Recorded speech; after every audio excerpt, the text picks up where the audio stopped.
John Ware with Silver. He's here for the first time. He heard about it on Actors Access. And Silver, tell us about your experience level, what kind of stuff you've done. Well, I've been acting for about 10 years. I've done a lot of theaters here and in France. Vous parlez le français? Je suis français, bien sûr. Ouais. Bien sûr, je parle français. Très bien, je parle un peu et lentement aussi, mais en anglais, c'est meilleur pour moi. Je comprends, c'est naturel. Hey, it's John with the 168 Casting Day 2011. I'm here with Siska, and she's from Malaysia. And tell us, I love the 168 in Indonesian, Malaysian. Saya suka kali sama 168 project berasaskan agama di sini. Beautiful. Tell me a little bit about your experience level as an actor. Okay, you might laugh at me because it all started. I started back again sometime last year. I respond to this Craigslist post. I know people say, "Stay away from Craigslist. You don't know what you're getting into, right?" So they were asking for a male Malaysian voiceover. Male? Yes, a male. So I said, Can you do a man voice? I could. It was, I think, my first audition out in LA. So went there, had fun, you know, they were happy with my performance, and then went along my way. The next couple of, I think, about a month or so, on a Sunday morning, I was surprised. I woke up with a letter from SAG and another letter that looks like a check. And it says there, congratulations for your, principal role in this voiceover for this spec commercial. So you're most welcome to join SAG, and I got this. So Siska, now, come on. Doesn't this sound miraculous, and don't you think that's God doing that and looking out for you? Absolutely. If you live a positive life and you really believe in yourself, someone up there is always looking out for you. And he's a shadow of his former self, having lost about 180 pounds. Dion, how's that feel? Great. It's like losing a small John Ware. He has shed a John Ware from his body, and I'm like so impressed. I'm like, where's the rest of him? I'm looking around, and there is less to love, but there's Dion is still in there somewhere. Hey, I'm here with Jennifer Potter, veteran of the 168 as an actress. She has new boots, and we'll get a shot of them later. But we didn't want to have you dance just yet. Okay. But there was a battle on eBay. Tell us about that. Yeah, well, no, it was my first real, serious experience with eBay. It was neck and neck. Some lady was really going for it, and I did not lose. I would not lose, and I did not lose, and I spent too much money, but I won. And if you were in the aisles at a brick and mortar, you would have clawed our eyes out for those boots. Yes. Yeah, if I'd had the chance, absolutely. See, eBay saves conflict and saves, fights and consternation. So it's a good thing. Yeah. So this is your, fourth, fifth audition for us? No, I think I've been to all of them. And that would be 9 today. I think so, yeah. And you've been in some pretty big movies, some really good movies. You starred with Marika Doritas, who died actually tragically. What was that experience like? She was a sweetheart. She was great. She deserved that award. She won the Best Actress award that year. We were all very proud of her. It was one of those times when you're stunned when they pass away so soon, and you think of all the things you wish you could go back and say and hug her. So what draws you to keep coming back to 168? Why do you keep doing it? I keep getting drawn here by some invisible force. You hate auditions, don't you? Don't say that on camera. No, auditions. You hate auditions, don't you? Well, audition day. Say it again. Audition day for the 168 is nerve-wracking. It lasts all day long. Actors always wish they didn't have to audition, but it's a necessary evil. Unless you're a superstar, you have to do it. And hey, so you show up and you get through it. It's just tough. It's tough. It's really tough. Jen, we think you're a superstar, and to us, you are. So thanks for talking with us on camera. Break a leg. Thank you. People like just the judge or the neighbor or the friend. I like to say we are an integral part of the human story. We should be visible and an integral part of the human storytelling. So what would you say to producers, directors that may be scared of hiring a person to work with a disability? Well, yeah, what I would say is you're hiring a trained actor. I have many of my friends who are actors with disabilities. We've been to school. We have a craft. We're there because we want to work. And so it's just like hiring any other actor. There's no difference. Does the disability get in the way? Because they might think, well, it's going to be hard to work with her, it'll take too much time. No, it doesn't, because our disabilities are just a part of who we are. They don't define who we are. So like any other actor, you have to find how you work with them, but a disability is not going to be a hindrance to how the actor is able to perform and do their job. Actors with disabilities are actors first. We have the same, we're there because we have the passion and love for the craft, and that's where we want to work. Signing off with Diane Jordan. Thank you. I need an assistant. This is like, I need like an entourage. Why? How so? Have you seen this paper, dude? I mean, this is ridiculous. How are you supposed to do this? See, and then you got to tell the people, no. So you got, what is that, 12 callbacks or something? Yeah, it's, well, and the thing is, the opportunities that you have to get in front of, I don't know how many people were actually in there. Oh, funny thing, I saw my name over here, and it was actually scratched. They had written my name, and then they scratched it out. I was like, yes, I made the first, oh, he sucks. Oh, he's cool. Oh, no, he sucks. But there was a couple that I wasn't on, and now I'm thinking I wish that I was only on a couple guys' names, because, like, for instance, there's one at 2, there's one at 3:05, 3:30, 2:30, 4:45, 4:20, 4 p.m., 4:15. How are you supposed to walk in there and do all this? So I would rather only have a couple auditions rather than 12. Well, I've never in my born days heard an actor complain about too many auditions. So this is new to me. It's a new territory. Well, I'm like, I think I'm a little old school, because I'm one of these guys that I don't want to look bad. Is that new school? No, that's old school. That's just school. I asked my grandmother one day. I was like, "So Williams is your name, your last name?" She's like, "Yeah," but I was like, "What's your maiden name?" She's like, I was like, "What does that mean?"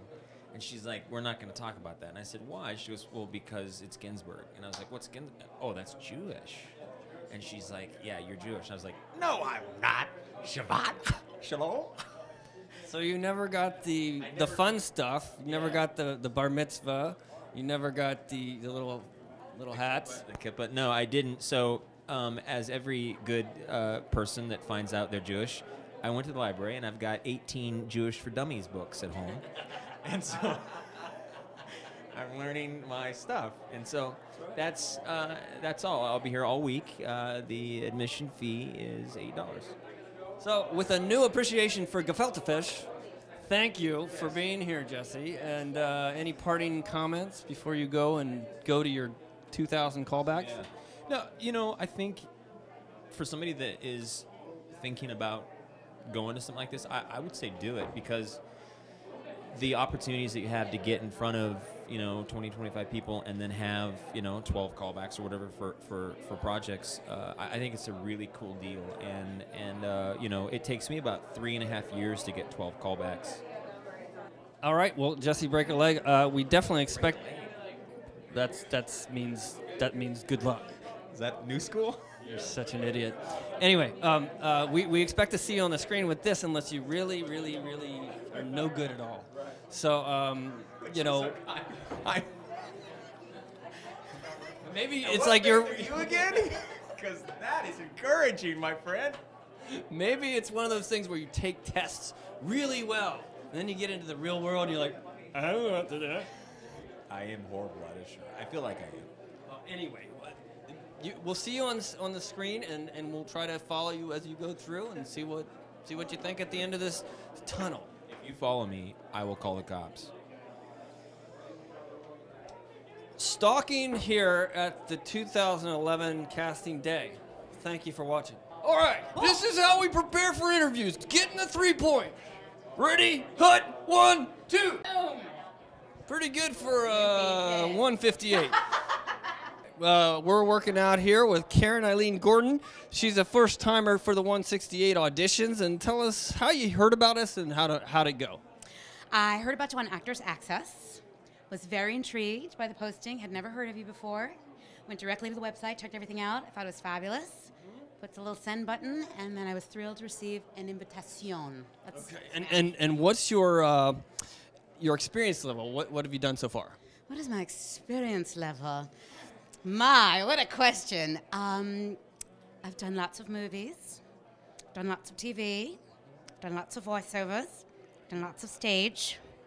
You ever done an English accent? I have done I actually lived in England, so I've done quite a few English accents, and I'm often hired, interestingly, to play native British. Oh, lovely. Great show. I have to be impressed with all of that. I'm sorry if I'm stealing your spotlight. You're completely hogging the light. Do you mind? You focus here, please. Right, okay. I'll just do it for you. That's lovely. He's lovely.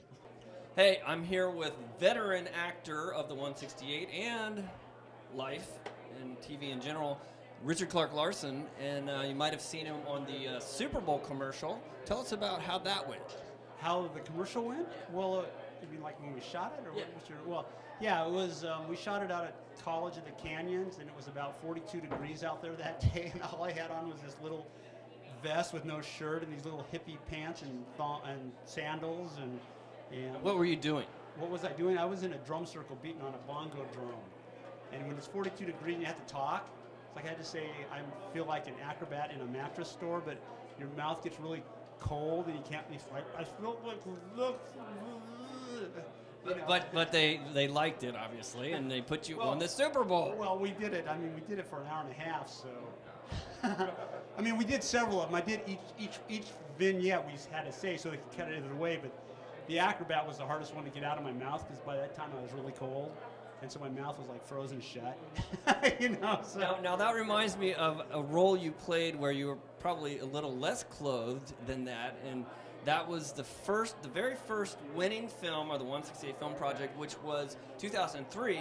You played a homeless guy. It was 2003, yeah. A homeless guy and Jesus, right? Right. Yeah. So I was homeless and Jesus at the same time. At one point they put me on the cross and. Now you were on the cross in Bel Air Presbyterian parking lot, right? Right. At the church at Bel Air on the upper parking lot, they put the cross up, and I had to hang there. You know. And the story goes that someone walks by, sees Richard on the cross, and says, "Wow, the entry requirements for being a member in this church are really strict." Yeah, right. Is that true? Yeah. I mean, if you want to be a member of Bel Air, you got to hang on the cross for a while. You know, you got to crucify the old self and put the new self up there. Well, okay, so you've been in how many productions? I know you from the very first year you've been associated, but how many total productions? Crosswalk, The Commission, which got best comedy, Attempt for All Season, which got best picture.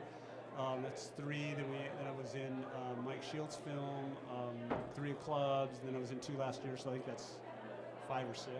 So you're definitely on the depth chart. You're one of our highest grossing actors. Yeah, I'm very, very gross. Very gross. And you've also been doing some work on Criminal Minds and some other shows as well. I was on Criminal Minds this past year as the creepy weirdo Mr. Hayden. And I was also on The Whole Truth as a... creepy weirdo? No, I wasn't a creepy weirdo. I was a psychic in training. Like the psychic. That's pretty creepy to me. Yeah, they were training me how to be a psychic, you know. So that was a good show. So and then of course the Super Bowl commercial this year. And why do you keep doing 168? What do you think about it? What's your take? You know, it's one. You know, when it first started, to tell you the truth, I didn't think it was going to go anywhere. I just thought you were nuts. You know, when you started it, and I've seen how it's grown and it's taken the fragmented Christian body within Hollywood and it's been one part to draw it together, to work with each other, to try and do good content. And I know your heart is not to do saccharine stuff that is not real and didn't have any depth. And so I know that's where your heart is, and that's where you try to emphasize with people. And you get people who don't really understand that, and they do some stuff that's a little bit more candy coated. But you do get some stuff that's good. I mean, the top 20 usually you can get some stuff that's pretty good in there. So you'd say, besides all the implications for the community, you'd say it's still worthwhile to do as a working actor. Oh yeah, I think it's great because one, you get to work, you get to the more you're involved in the community around Christian actors, the more you network and get involved. You don't know who knows who is going to help you somewhere else down the line. I mean, last year doing Skip Listening, that's become a whole community in itself. I mean, they're doing 2 films this year, that same crew, and they're going to do a comedy and a drama at the same time. And so they're asking, okay, who wants to be in it? Do we have roles for you? And they'll try and fill in. So I might, I asked if they needed me. I don't know if they need a liberal hippie Berkeley professor, civil rights attorney, nuclear physicist, homeless man, or backwoods psycho. But if they do, and psychic, and psychic in training, yeah. If they do, so I may do one with them, but I don't know. Whatever works out. I like doing it because it's fun. It's like all my friends are here, and you get to meet new friends, and there's just a lot of positive energy, and the festival is so. It's so positive. If you've been to other festivals, like Method Fest or the LA International Festival, I mean, they're good, but they don't have all that energy because everybody's there pulling for your film and you're cheering for your friend's film, and everybody's just really into it. And it's just really cool. So it's just like, this is fun to do. I like doing it. So, Richard Clark Larson, look for him on the screen, and thanks for talking with us. We really appreciate it. Sure, John, anytime. Okay?